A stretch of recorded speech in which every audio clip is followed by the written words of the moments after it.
How are you everyone.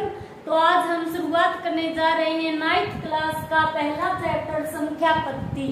ठीक है, संख्या पद्धति इस चैप्टर में हम जानेंगे संख्याओं के बारे में। वैसे तो आप लोग काफी टैलेंटेड हो, बट मैं थोड़ी सी आपको रिवीजन करवा देती हूँ। ओके, संख्याएं। तो सबसे पहले मैं आपको बता देती हूँ कि सम व विषम संख्याएं कौन सी होती है। सम विषम तो आप लोग अच्छे से जानते होंगे। ठीक है, सम संख्या, सम संख्या, सम संख्या को अंग्रेजी में कहते हैं इवन नंबर।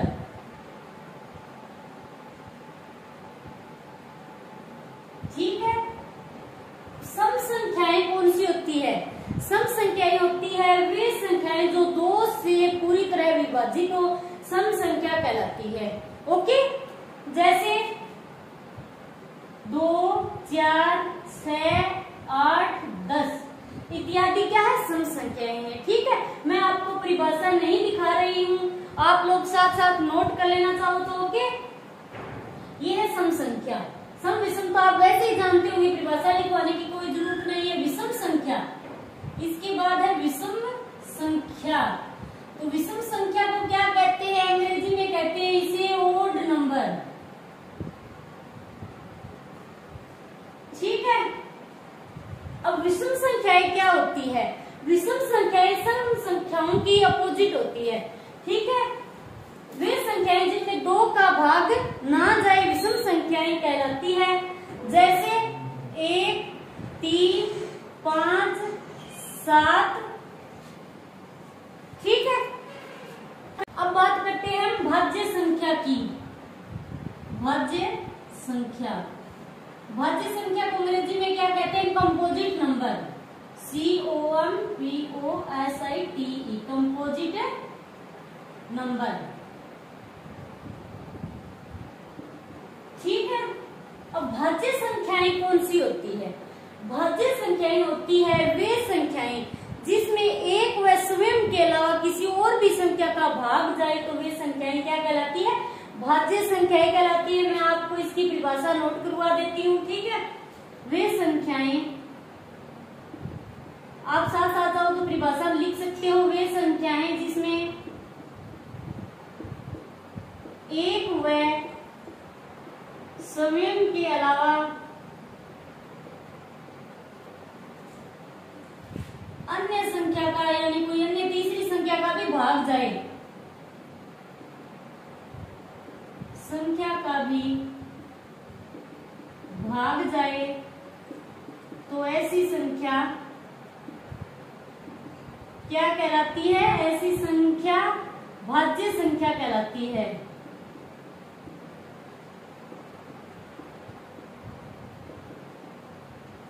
अब भाज्य संख्याएं कौन कौन सी होती है, जैसे भाज्य संख्या कौन कौन सी होती है जिसमें स्वयं का भाग जाए, एक का जाए व किसी अन्य संख्या का भी भाग जाए। ठीक है, तो ऐसी संख्या होती है 4। अब 4 में एक का भी भाग जा रहा है और 4 का स्वयं का जा रहा है, इसके अलावा 2 का भी भाग जा रहा है। 4 और 6, 9, 8 भी है, 6, 8, 9 और 10 इत्यादि। ठीक है, और 1 से 100 तक की काउंटिंग में भाज्य संख्याओं की संख्या कितनी होती है, 74 होती है। यानी 1 से 100 तक की गिनती में, 1 से 100 तक जब हम गिनती करेंगे तो उसमें भाज्य संख्या कितनी होती है, 1 से 100 तक गिनती में भाज्य संख्या, भाज्य संख्याएं 74 होती है। ठीक है, ये होगी भाज्य संख्या। अब हम बात करते हैं अभाज्य संख्याएं। अभाज्य संख्या, अभाज्य संख्याएं कौन सी होती है, इसको अंग्रेजी में कहते हैं प्राइम नंबर। Prime number. अब अभाज्य संख्या वे संख्याएं जिसमें एक व स्वयं का भाग जाए। ठीक है, तो कौन सी संख्या कहलाती है, अभाज्य संख्या कहलाती है। वे संख्याएं जिसमें एक व का भाग जाए तो ऐसी संख्याएं क्या कहलाती है? अभाज्य संख्या।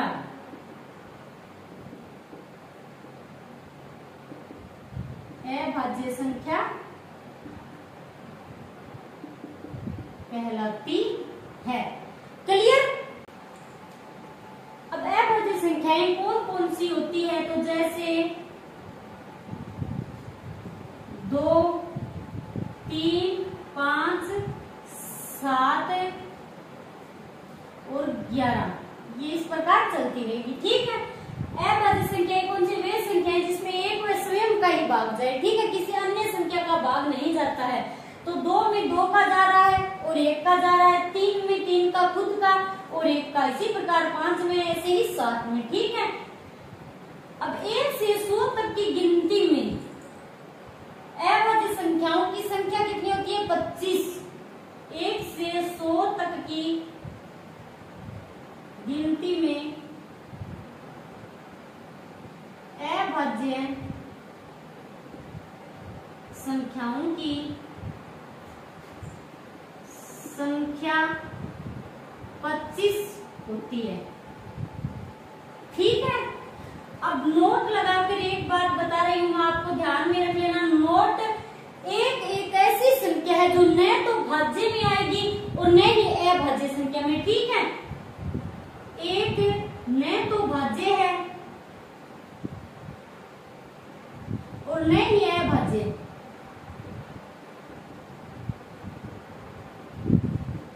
ठीक है। एक को न तो हम भाज्य संख्या में काउंटिंग करेंगे और न ही अभाज्य संख्या में। ठीक है। तो ये हो गई भाज्य और अभाज्य संख्या। अब इसके बाद हम बात करते हैं सह अभाज्य संख्याओं की। सह अभाज्य संख्या।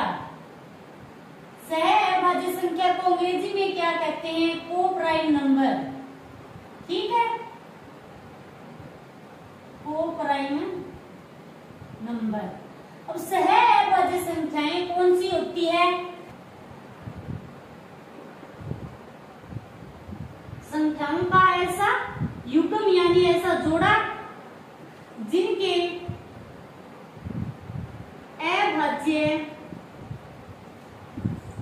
अभाज्य गुणनखंड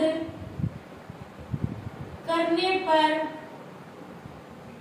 अचसीप यानी महत्व समापवर्त्य 1 हो तो वह सह अभाज्य संख्या कहलाती है।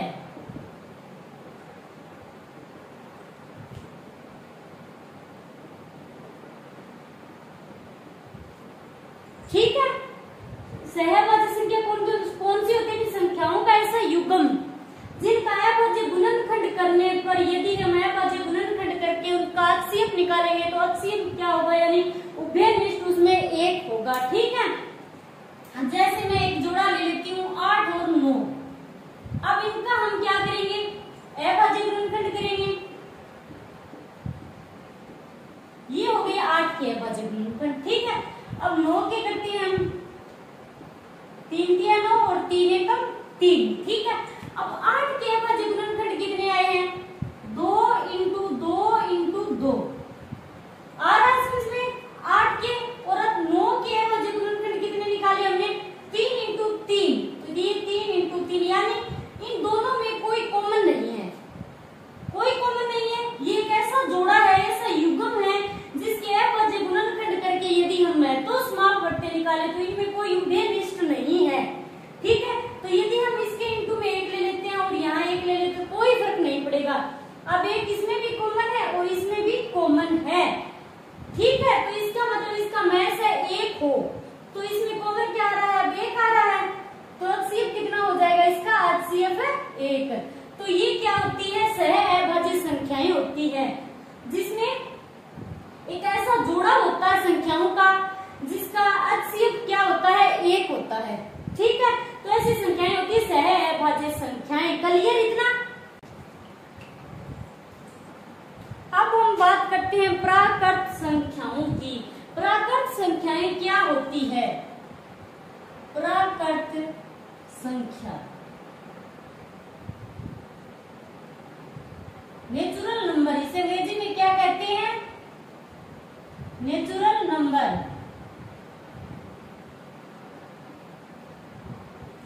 प्राकृत संख्याएं क्या होती है? प्राकृत संख्या वे संख्याएं होती है जैसे हमें किसी वस्तुओं की काउंटिंग करने के लिए हम प्रयोग में लेते हैं। जैसे हम बोलते कि वे 4 कुर्सियां हैं, ठीक है, वे 2 आदमी खड़े हैं, 2 बच्चे फुटबॉल खेल रहे हैं, 4 लड़कियां गाना गा रही है, कुछ भी हो, हमें यानी काउंटिंग के लिए हम जिन संख्याओं का प्रयोग करते हैं उन्हें हम क्या कहते हैं? प्राकृत संख्याएं कहते हैं। यानी गिनती करने के लिए, ठीक है, गिनती करने के लिए जिन संख्याओं का प्रयोग करते हैं,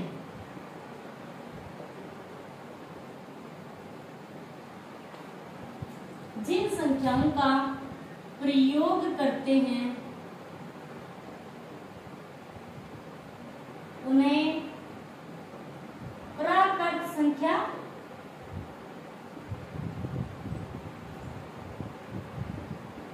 कहती हैं। ठीक है, प्राकृत संख्याओं को कैपिटल N से प्रदर्शित करते हैं। प्राकृत संख्याओं को किससे प्रदर्शित करते हैं? N से। और प्राकृत संख्याएं कौन कौन सी होती है? यानी 1 से शुरू होती है। काउंटिंग कहां से शुरू होती है? 1 से। तो प्राकृत संख्याएं होती है 1, 2, 3, 4 और इस प्रकार ये अनंत तक चलती है। ठीक है, अनंत तक चलती है। ये होती है प्राकृत संख्याएं। अब प्राकृत संख्याओं के बाद अब हम बात करते हैं पूर्ण संख्याओं की। पूर्ण संख्या, पूर्ण संख्याओं को अंग्रेजी में क्या कहते हैं? Whole number. ठीक है,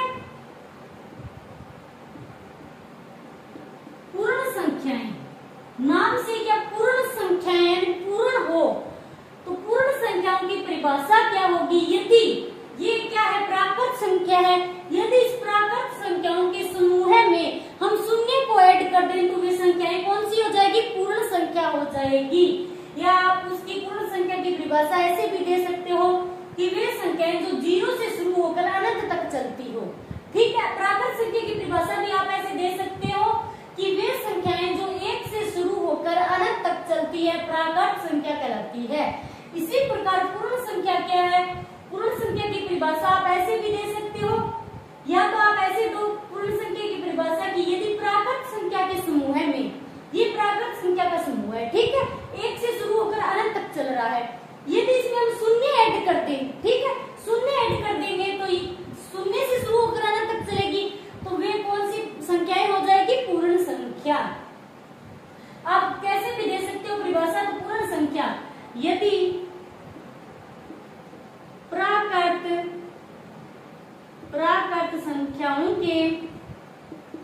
यदि प्राकृत संख्याओं के समूह में शून्य ऐड कर दिया जाए, शून्य को मिला दिया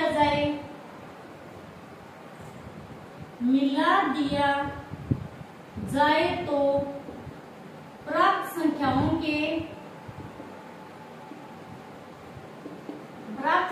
के समूह को क्या कहते हैं? समूह को पूर्ण संख्या कहते हैं।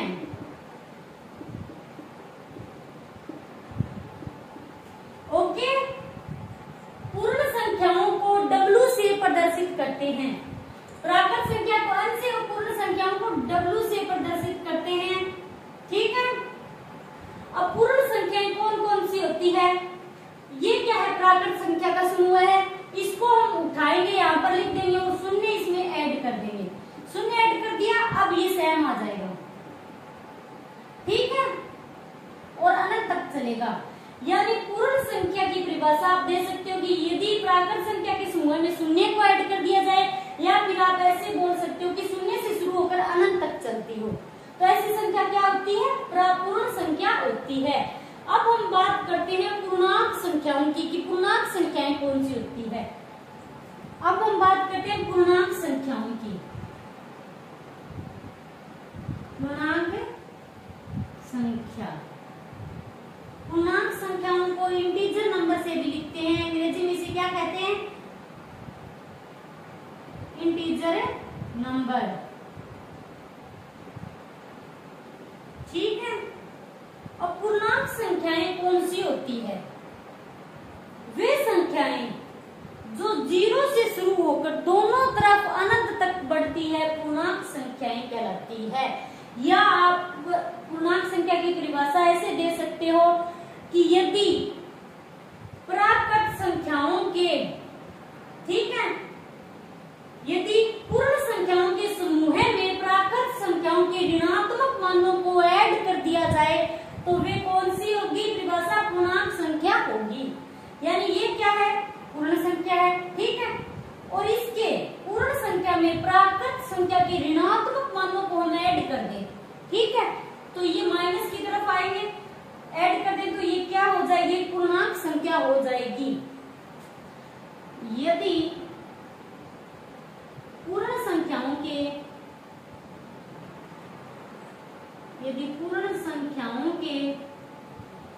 समूह में प्राकृत संख्याओं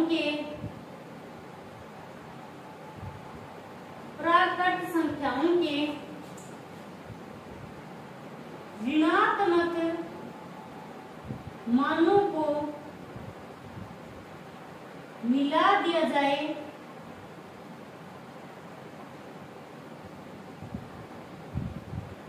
तो प्राप्त संख्याओं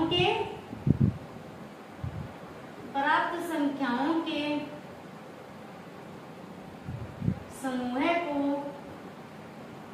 क्या कहते हैं? पूर्णांक संख्याएं कहते हैं। ठीक है। अब हम जो परिभाषा में लिखा है, यदि पूर्ण संख्याओं के समूह में, तो सबसे पहले हम पूर्ण संख्या इंटीजर नंबर यानी पूर्णांक संख्या को कैपिटल ये आई से प्रदर्शित करते हैं और कभी कभार पूर्णांक संख्या को जेड से भी प्रदर्शित करते हैं। ठीक है। अब कौन सी होगी पूर्णांक संख्या? यदि पूर्ण संख्याओं के समूह में, ये है पूर्ण संख्या का समूह। ठीक है। तो हम सबसे पहले पूर्ण संख्या का समूह लिख देते हैं। 0 0 1 2 3 4, ये इस प्रकार अनंत तक बढ़ रहा है। ठीक है। अब क्या कह रही है परिभाषा? यदि पूर्ण संख्याओं के समूह में प्राकृत संख्याओं के ऋणात्मक मानों को मिला दिया जाए, ये है प्राकृत संख्या, इसको उठाओ यहाँ से, और इसकी प्राकृत संख्या 1 2 3 ये क्या धनात्मक, अब हमें क्या करना? ऋणात्मक मान लेने हैं। तो होगा -1 -2 और -3 -4। ठीक है। ये इस प्रकार बढ़ती रहेगी माइनस अनंत तक। तो ये हो गई पूर्णांक संख्या की परिभाषा। अब आप चाहो तो इसकी परिभाषा सीधी सी दे सकते हो कि वे संख्याएं जो शून्य से शुरू होकर, ठीक है, दोनों तरफ यानी लेफ्ट और राइट, बाईं तरफ और दाईं तरफ यानी दोनों तरफ अनंत तक बढ़ती हो, तो ऐसी संख्याएं कहलाती है पूर्णांक संख्याएं। आपको जो आसान लगे वैसी परिभाषा आप दे सकते हो। ठीक है। अब पूर्णांक संख्या, पूर्णांक कौन से होते हैं? पूर्णांक संख्याओं का समूह क्या है? ये। ठीक है। इसको हम एक बार ऊपर लिख लेते हैं। जेड से भी प्रदर्शित करते हैं और आई से भी प्रदर्शित करते हैं। ठीक है। ये पूर्णांक संख्याओं का समूह है, 0 से शुरू होकर दोनों तरफ अनंत तक बढ़ता है। ठीक है। अनंत तक, और -1 -2 -3 -4 फिर माइनस अनंत तक बढ़ रहा है। ठीक है। पूर्णांक कितने प्रकार के होते हैं? ये कौन सी साइड है? लेफ्ट साइड LHS, और ये है RHS। ठीक है। ये पूर्णांक क्या है? धनात्मक है। ये है धनात्मक पूर्णांक, धनात्मक पूर्णांक। और ये क्या है? शून्य पूर्णांक, शून्य पूर्णांक। अब ये क्या है? तीसरा, ये ऋणात्मक पूर्णांक, ऋणात्मक पूर्णांक। क्लियर?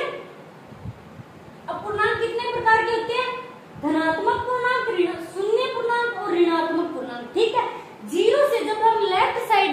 बढ़ते हैं। यानी 0 से जब हम दाईं साइड में बढ़ेंगे तो पूर्णांक कौन से होंगे, धनात्मक। और 0 से जब हम लेफ्ट साइड की तरफ बढ़ेंगे, 0 से जब हम लेफ्ट साइड की तरफ बढ़ेंगे तो पूर्णांक क्या होंगे, ऋणात्मक। यानी 0 से जब हम बढ़ेंगे राइट साइड की तरफ तो क्या होगा, मान बढ़ता जाएगा, बढ़ता जाएगा। ठीक है। अब 0 से जब हम बढ़ेंगे ऋणात्मक की ओर तो क्या होगा, मान घटता जाएगा। ठीक है। लेफ्ट साइड की ओर बढ़ेंगे तो मान घटता जाएगा और राइट साइड की तरफ बढ़ेंगे तो मान बढ़ता जाएगा। शून्य पूर्णांक, ठीक है, शून्य को हम उदासीन पूर्णांक भी कहते हैं। शून्य को क्या कहते हैं, शून्य को उदासीन पूर्णांक भी कहते हैं, क्योंकि यह न्यूट्रल होता है। उदासीन पूर्णांक ये हो गए पूर्णांक। अब एक बात ध्यान में रखना आप कि धनात्मक पूर्णांक जो होते हैं क्या होते हैं, शून्य से बड़े होते हैं। धनात्मक पूर्णांक नोट कर लेना साथ साथ, धनात्मक पूर्णांक हमेशा शून्य से बड़े होते हैं। ठीक है। यानी धनात्मक पूर्णांक जैसे 4 है तो ये क्या है, 0 से बड़ा है। अब ऋणात्मक पूर्णांक क्या है, ऋणात्मक पूर्णांक शून्य से छोटे होते हैं। ठीक है। ये ऋणात्मक पूर्णांक है, कोई -3 है तो ये क्या होगा, शून्य से छोटा होगा। तो ये हो गए हमारे पूर्णांक। अब पूर्णांक के बाद अब हम क्या करेंगे, पढ़ेंगे प्रीमेय, प्रीमेय और वास्तविक संख्याएं। ठीक है।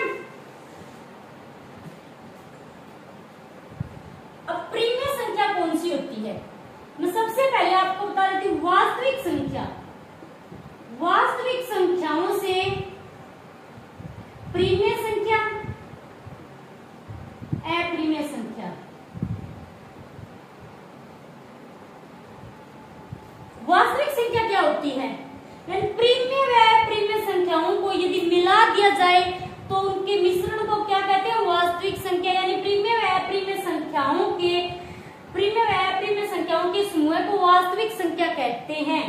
यदि प्रीमेय व अप्रीमेय संख्याओं को मिला दिया जाए, आप कुछ भी कह सकते हो, प्रीमेय व अप्रीमेय संख्याओं के मिश्रण को ही वास्तविक संख्या कहते हैं। यानी वास्तविक संख्याएं कौन सी होती है, जो प्रीमेय व अप्रीमेय संख्याओं से मिलकर बनती है। ठीक है। अब डिटेल से बात करते हैं हम प्रीमेय संख्याओं की। प्रीमेय संख्या, प्रीमेय संख्या क्या होती है, प्रीमेय संख्याओं को P बटा Q के रूप में लिखा जाता है। ठीक है। और P और Q क्या होते हैं, प्रीमेय संख्या होती है P बटे Q, जिन्हें P बटा Q के रूप में लिखा जाए। P व Q पूर्णांक नहीं होने चाहिए, P व Q पूर्णांक हो लेकिन Q का मान शून्य नहीं होना चाहिए। यहाँ पर P और Q क्या है, P है अंश और हर, यानी ये है अंश बटे हर। ठीक है। और हर क्या है, Q, Q का मान क्या है, यहाँ पर शून्य नहीं होना चाहिए। प्रीमेय संख्या क्या होती है, वे संख्या जिन्हें P बटा Q के रूप में लिखा जाए। P व Q क्या होने चाहिए, पूर्णांक। P व Q क्या होने चाहिए, यहाँ पर पूर्णांक। P व Q पूर्णांक होने चाहिए, लेकिन Q का मान शून्य नहीं होना चाहिए, Q नॉट इक्वल टू शून्य। ठीक है। तो ये हो गई प्रीमेय संख्या। और प्रीमेय संख्या यानी प्रीमेय संख्या कौन सी होती है, P बटे Q के रूप में लिखी जाए, P और Q पूर्णांक हो। तो पूर्णांक कौन कौन से होते हैं, यानी प्राकृत संख्या हो गई एक। तो प्राकृत संख्या, पूर्णांक तो प्राकृत संख्या में पूर्ण संख्या के समूह को कहते हैं। तो प्राकृत संख्या 1 2 3 इस तरफ बढ़ती है अनंत तक। ठीक है। इसके बाद है पूर्ण संख्या। पूर्ण संख्या, पूर्ण संख्या कौन सी होती है, जो 0 से बढ़ती है अनंत तक। ठीक है। अब इसके बाद आ गई हमारी पूर्णांक संख्या, जो 0 और 0 से दोनों तरफ अनंत तक बढ़ती है। ठीक है। ये इस प्रकार, ये तो हो गई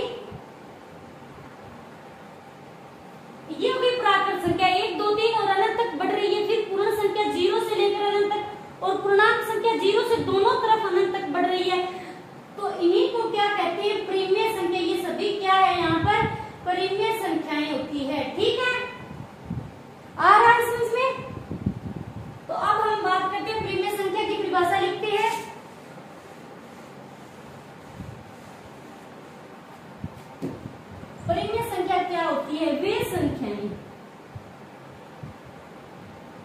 संख्याएं जिन्हें P बटा Q के रूप में लिखा जाए, जहां P व Q पूर्णांक हो। ठीक है, P व Q पूर्णांक हो, लेकिन Q नॉट इक्वल टू 0, यानी Q का मान, लेकिन Q का मान शून्य न हो, तो ऐसी संख्या परिमेय संख्याएं कहलाती है।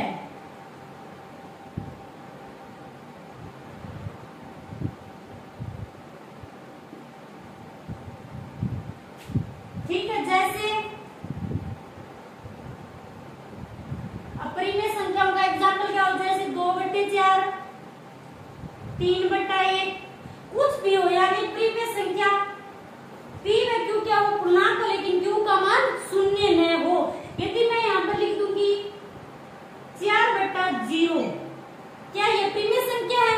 तो इसमें क्या है कि यह P बटा Q के रूप में लिखी जाए, Q का मान शून्य न हो, लेकिन यहाँ पर तो Q का मान क्या है, हर के शून्य दे रखा है, तो ऐसी संख्या परिमेय संख्या नहीं होगी। ओके, यदि मैं लिख दूं कि 0/2 है, तो क्या यह परिमेय संख्या है? ऑफ कोर्स होगी, बिल्कुल होगी, क्योंकि 0 P 0 है, यहाँ पर Q 0 नहीं है। अस 0 हो सकता है, लेकिन हर 0 नहीं होना चाहिए, तो ये 0/2 है, तो ये क्या होगी, एक परिमेय संख्या होगी। ये परिभाषा का पालन कर रही है, नियम का। वे संख्या जिन्हें P बटा Q के रूप में लिखी जाए, P व Q पूर्णांक, लेकिन Q का मान शून्य न हो, तो इसमें तो P का शून्य दे रखा है। ठीक है, तो ये क्या है, परिमेय संख्या है।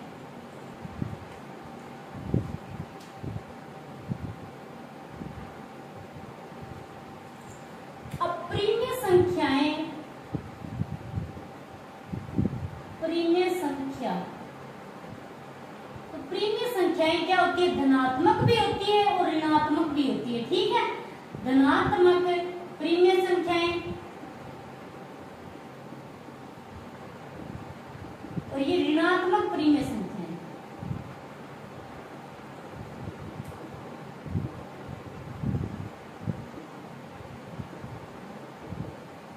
ठीक है, तो धनात्मक परिमेय संख्याएं कौन सी होती है? धनात्मक परिमेय संख्याएं जैसे 2/5, 3/2 और 8/9, ये सभी क्या है, धनात्मक परिमेय संख्याएं हैं। धनात्मक परिमेय संख्याएं।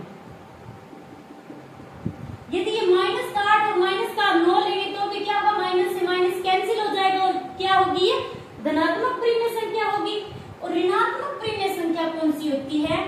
जैसे कि ये है -25/2 और फिर 13/-5, तो ये एक, यानी एक अंश या एक हर, इन दोनों में से जब एक माइनस का होगा, तो ये संख्या कौन सी होगी, ऋणात्मक परिमेय संख्या। तो ये है ऋणात्मक परिमेय संख्या। ठीक है, ये धनात्मक और ऋणात्मक परिमेय संख्या होगी। अब हम बात करते हैं परिमेय संख्याओं का दशमलव प्रसार किस प्रकार का होता है। तो परिमेय संख्याओं का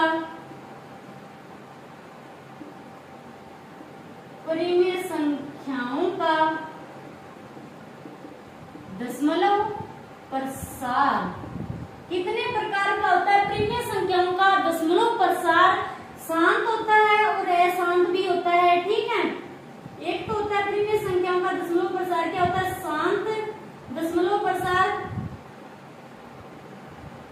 और दूसरा होता है अशांत दशमलव प्रसार।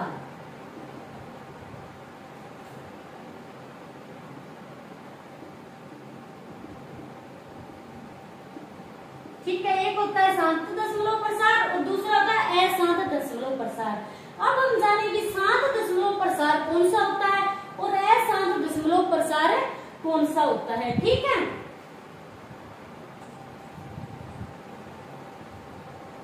अशांत दशमलव प्रसार। ठीक है, और ये 7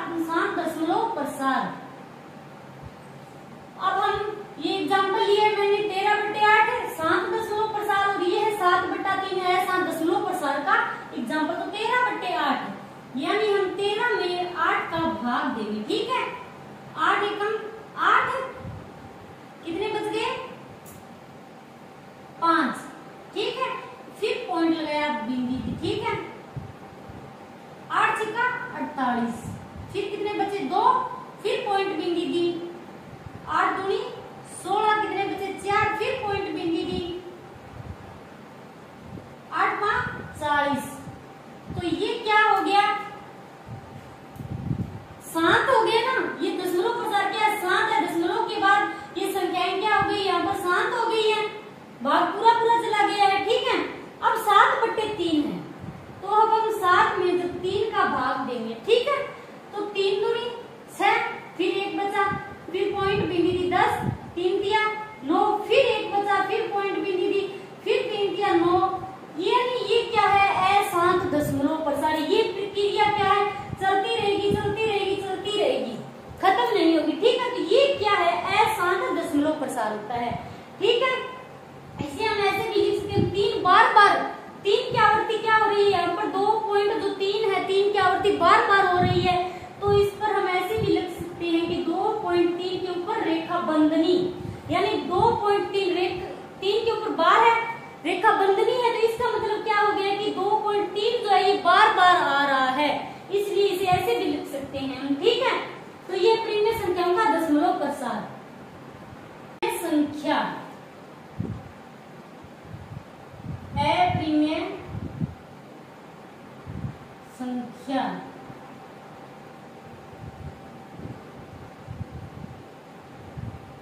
अप्रिमेय संख्या कौन सी होती है, वे संख्याएं जिन्हें P/Q के रूप में नहीं लिखा जाए, ठीक है। वे संख्याएं जिन्हें P/Q के रूप में न लिखा जाए तो ऐसी संख्याएं कौन सी संख्या कहलाती है, ऐसी संख्याएं अप्रिमेय संख्या कहलाती है,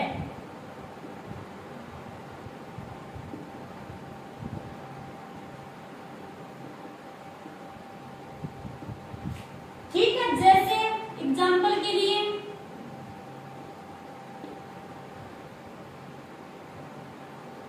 0,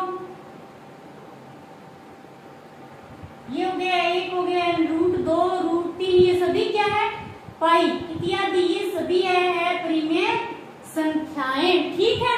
तो ये हो गई आज हमारी संख्याओं के बारे में। आज के लिए इतना ही, थैंक्स।